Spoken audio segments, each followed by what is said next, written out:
little better detail on measuring the crankshaft. I mean, just to stand around and tell you what I'm doing is one thing, but let me show you, and maybe you can get a little better comprehension with it. So we're going to take this micrometer, and the handle turns, and it has graduated increments on it that we measure with. And as we turn, this shaft moves in or out depending on the direction that you're turning the indicator. So we're going to measure this number one main bearing, and then I'll do my best to show you where the numbers come in at. So we find a good pattern here, and we just snug it in and let the clutch do its thing. Make sure we got a good connection. And right away, you can see a little lever here that we lock it with. Here we go.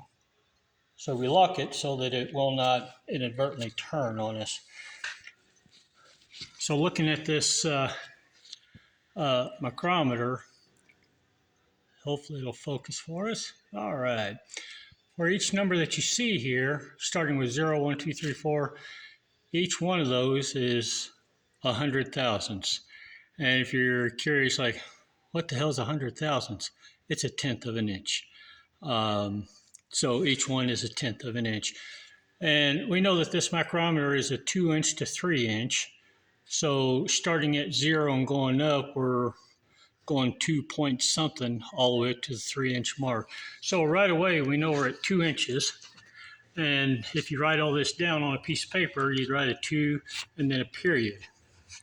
Your second number is how many of these numbers along this bar can you see? And you can see number 4 is the last one that we can see. So now you're at 2.4 inches.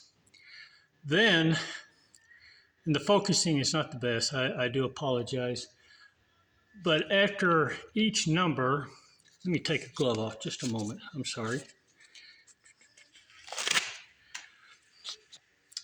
After each number, there's a vertical line, and there's 3 in between the numbers. And each one of those lines represents 25 thousandths. So if you look here on the 0, you see a 0, and then immediately after that, you see a short vertical line.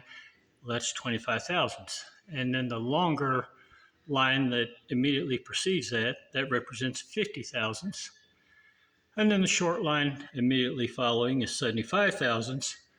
And then when you get to the number 1, that's 100 thousandths.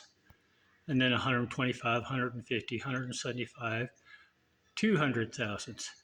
So that's how we're starting to break it down. And then the numbers out here on the wheel break it down even further.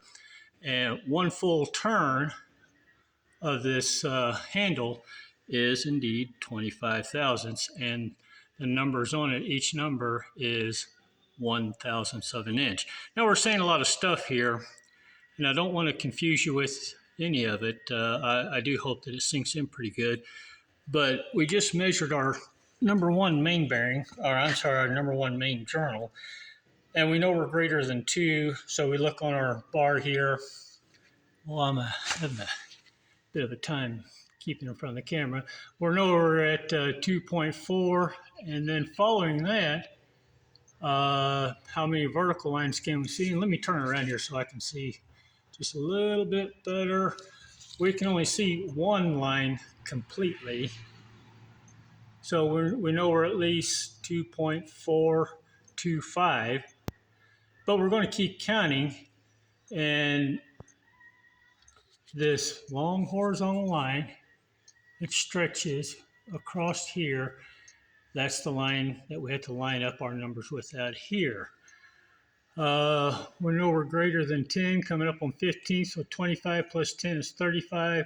And then we count these marks over here on the side, 35, 36, 37, 38, ooh, not quite 39.